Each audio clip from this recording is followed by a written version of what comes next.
প্রকৃতি যেন নিজ হাতে গড়ে তুলেছে এই স্বপ্নপুরী। নীল সবুজ পানির রাজত্ব, চারপাশে পাহাড় আর দ্বীপের অপরূপ সৌন্দর্য। থাইল্যান্ডের দক্ষিণে আন্দামান সাগরের বুকে ছড়িয়ে থাকা স্বর্গ ফি ফি আইল্যান্ড। আজ আমি আপনাদেরকে নিয়ে যাব ফি ফি আইল্যান্ডের একটি রোমাঞ্চকর ভ্রমণে। তো চলুন দেরি না করে শুরু করি থাইল্যান্ড সিরিজের 15তম পর্ব। Let's go. Good morning Phi Phi island. So আজকে আমাদের ফিফি আইল্যান্ডের সেকেন্ড ডে। আজকে আমরা যে লং টেল বোট ট্রিপটা নিচ্ছি সারাদিনের জন্য, ওইখানে যাচ্ছি। এখন বাজে হচ্ছে সকাল 10টা। আমাদের 10টা 15তে আমাদের কাউন্টার থেকে বোর্ডিং পাস নিতে বসছে, নিয়ে দেন 10টা 10:30 হচ্ছে বোট ছাড়বে ঘাট থেকে। তো আমরা ঘাটের দিকে আগাচ্ছি। আর এর মধ্যে আমরা খাওয়া দাওয়া করি না এখনও, যদি সময় থাকে আমরা খাওয়া দাওয়া করে নেব। জেটি ঘাটে চলে আসছি, আমরা এখন বোটে উঠবো। আমাদের যে এজেন্সি আছে ওনার পিছতে যাচ্ছি আমরা।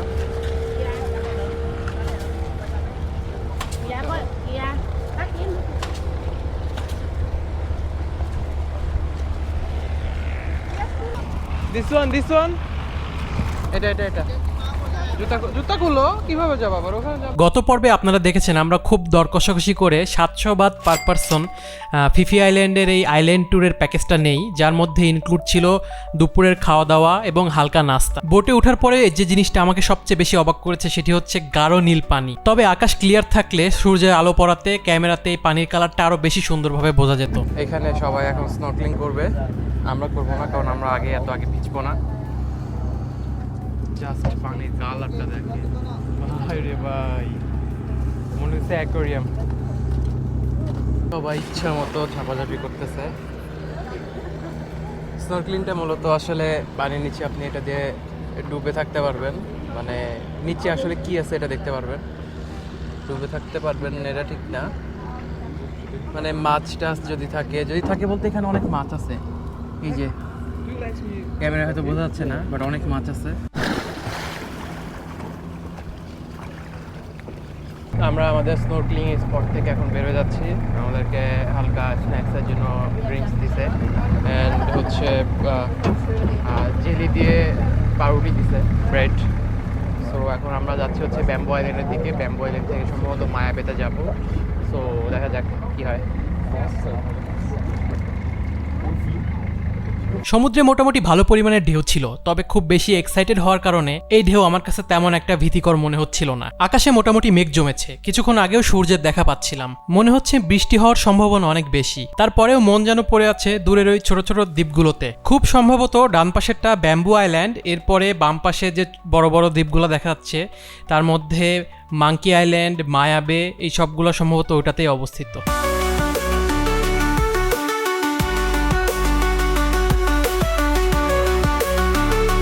চলে আসছি আমাদের প্রথম আইল্যান্ড, যার নাম ব্যাম্বু আইল্যান্ড। তবে মজার বিষয় হলো ব্যাম্বু আইল্যান্ড নাম হলেও আশেপাশে কোনো বাস চোখে পড়তেছে না। এটি মূলত একটি সাদা বালির আইল্যান্ড। এখানে মূলত স্টপেজ দেওয়া হয় দুপুরে লাঞ্চ করার জন্য। এখানে তেমন কিছু দেখার নাই, তবে বাইরের দেশের পর্যটকরা এখানে এসে সানবার্ন করে।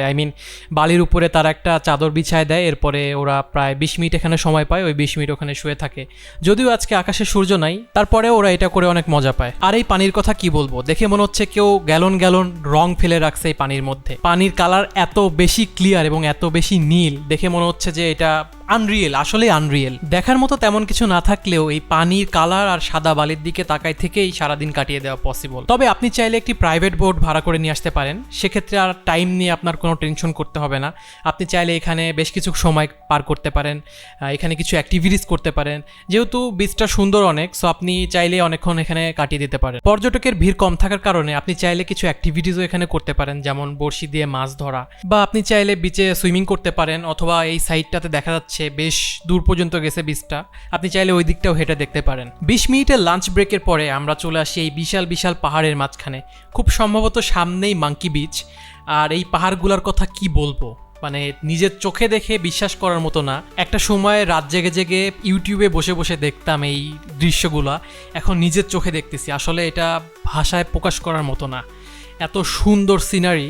আল্লাহর সৃষ্টি পৃথিবীটা আসলে যে কত সুন্দর, ভ্রমণ না করলে কেউই বুঝতে পারবেন না। প্রত্যেকটা দর্শনীয় জায়গাতে আমাদের বোটটি স্লো করে এবং আস্তে আস্তে সামনের দিকে আগায়, যেন পর্যটকরা স্থানগুলো খুব সুন্দরভাবে দেখতে পারে, এক্সপ্লোর করতে পারে, ছবি তুলতে পারে। আর আমাদের এই বোটে মোটামুটি বেশ পর্যটক ছিল, এক একজন সম্ভবত এক এক কান্ট্রি থেকে। তবে সবাই নিজ নিজ জায়গা থেকে নিজেদের মতো মজা করতেছে। আমি ওদের অনেকের কথা বুঝতেওছি না, অনেকে ইংলিশে কথা বলতেছে, তাদের কথা বুঝতেছি, তারা আসলে অনেক এনজয় করতেছে। আর এই নীল রঙের পানির কথা কি বলবো, প্রথম থেকে ফিফি আইল্যান্ডের মূল আকর্ষণ হলো এই নীল রঙের পানি। ভাই বিশ্বাস করেন, ক্যামেরায় কতটুকু বোঝা যাচ্ছে আমি জানি না, বাট নিজ চোখে মনে হচ্ছে মানে এত বেশি জোস জিনিসটা, আমার মনে হচ্ছে পানিটা খেয়ে ফেলি, এত সুন্দর এত সুন্দর। চলে আসছি খুবই সুন্দর আরেকটি স্পটে, যেটার নাম হচ্ছে মাঙ্কি বিচ। মূলত এই বিচে প্রচুর পরিমাণে বানর আছে। এই পাশের যে গাছগুলো দেখেন, সেই গাছগুলোতে এই বানরগুলো মূলত ঘোরাঘুরি করে, এবং অনেক বানরগুলা দেখছি আমি সম্ভবত এই পানির মধ্যেও চলে আসে। সো এই বানরগুলোর কারণেই এই বিচটার নাম দিয়ে দিছে মাঙ্কি বিচ। আমরা এখন বোট থেকে নামবো। আমাদের বোট থেকে আসলে এই জায়গায় আসতে হলে পানির মধ্যে নামতেই হবে। তো ও পানির মধ্যে নামতে পারতেছে না, কারণ ওর হাইট কম জন্য অর্ধেক ডুবে যাবে। সো আমি কি করছি, আমি হাফ প্যান্ট পরে নেমে ওকে কাঁধে নিয়ে এই পর্যন্ত আসছি। এই যে আমাদের বোট এখান থেকে এই পর্যন্ত আসছি।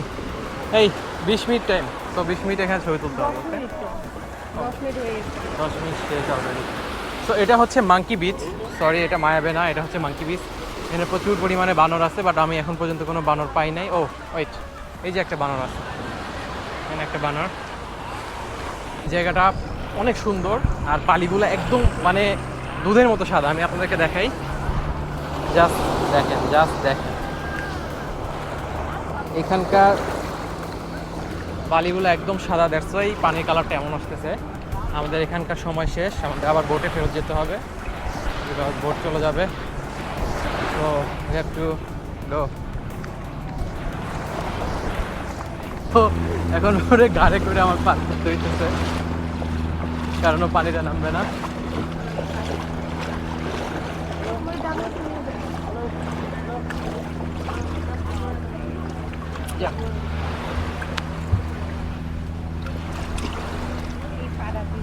যাও যাও যাও যাও যাও, উঠো উঠো।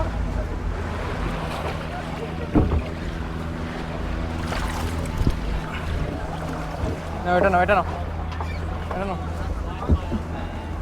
ঘুরে ধরো।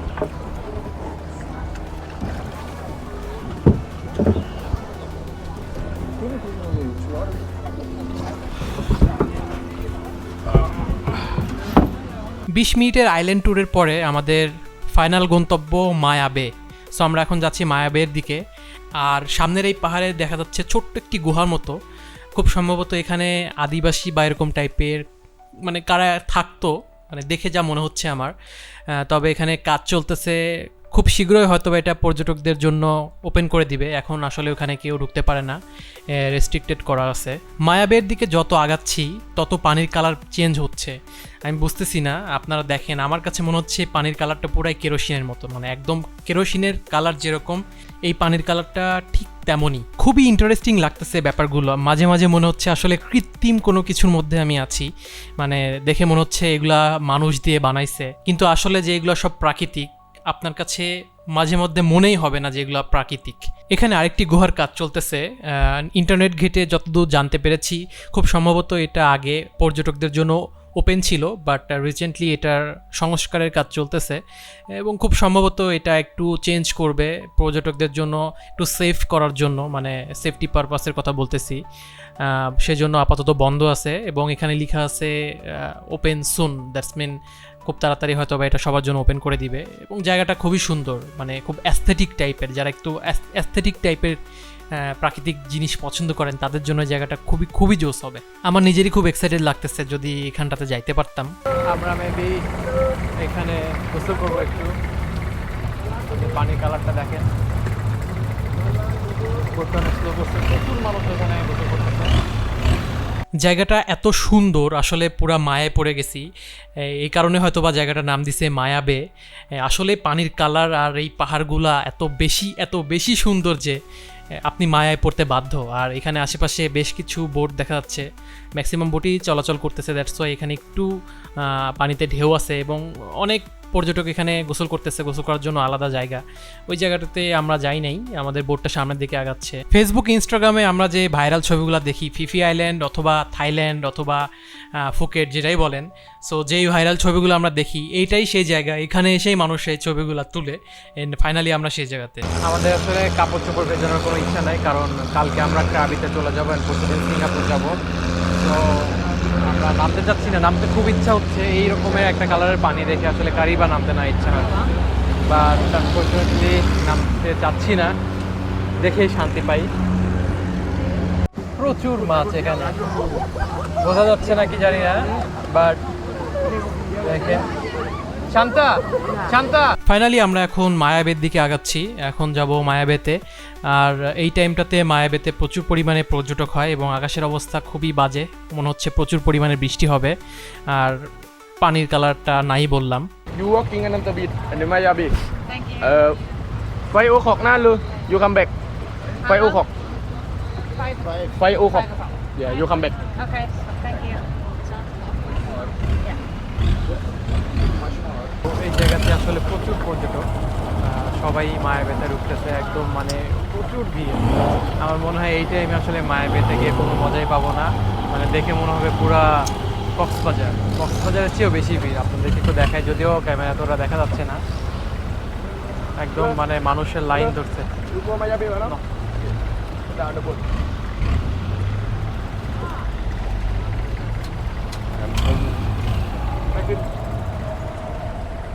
Five o'clock now, lu. 5 o'clock. আমাদের বোট ঘাটে থামার সাথে সাথে এমন ঝুম একটা বৃষ্টি নামছে, একদম এক বৃষ্টিতে আকাশ পুরো ক্লিয়ার হয়ে গেছে। ভাগ্য ভালো যে আমরা মায়াবেতে ঢুকি নাই, কারণ এই বৃষ্টির মধ্যে মায়াবেতে ঢুকে আসলে কোনোই মজা পাইতাম না। শুধু 400 বাত পার পারসন, মানে বাংলাদেশি টাকায় অলমোস্ট 1350 টাকার মতো গচ্ছা যাইতো। অনেকক্ষণ থাকতে ইচ্ছে করতেছে, মানে পানির কালারটা আসলে অন্যরকম। দেখেন,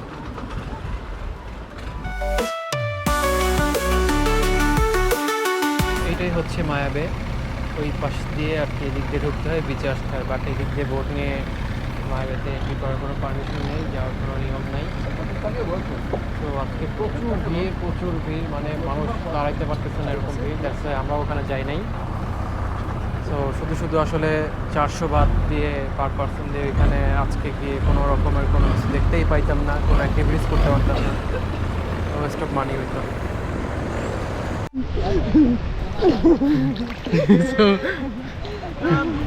আমরা দুইজন নামছি গোসল করতে। 2 মিনিট না, একটা সেলফি তুলি। ওয়েট। ঘুরতে ঘুরতে দিনের আলো শেষ হয়ে সন্ধ্যা হয়ে গেছে কখন ঠিকই পাইনি। দূর থেকে দেখা যাচ্ছে যে সূর্যটা, আসলে মনে হচ্ছে কিছুক্ষণ পরে সূর্যটা আস্তে করে পানির মধ্যে ডুবে যাবে।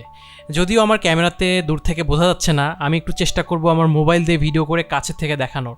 আসলে দৃশ্যটা কতটা বেশি সুন্দর নিজের চোখে না দেখলে বোঝা যাবে না। এত সুন্দর ভ্রমণের সমাপ্তি যদি এত সুন্দর সানসেট দিয়ে হয়, তাহলে বুঝতেই পারছেন বাকি ভ্রমণটা আমাদের কত সুন্দর ছিল। তো আমরা বোট থেকে নেমে ডিরেক্ট একদম হোটেলে চলে আসছি। জাস্ট ফ্রেশ হয়ে ঘুম দিয়ে দিচ্ছি।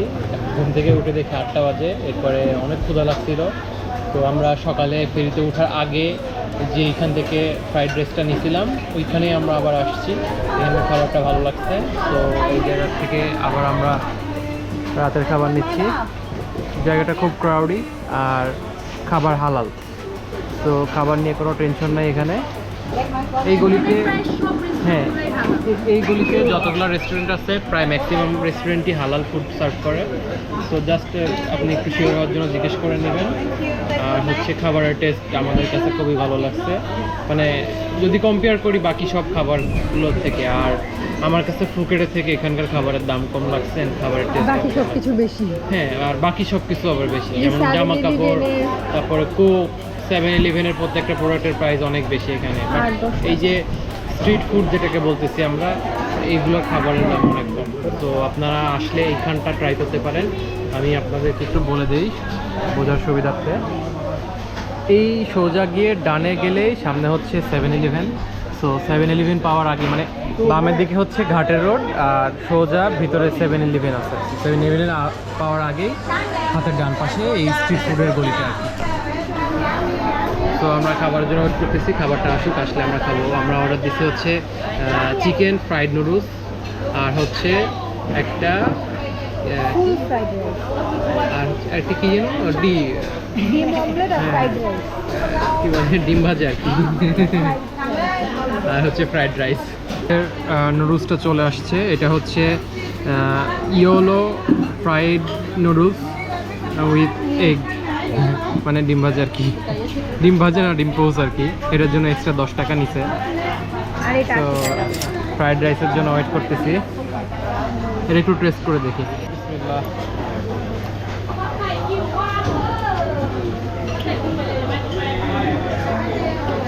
তুমি আবার এই মাঝখানে এই ছবিটা কেন আপলোড দিলা যে আমার এখানে?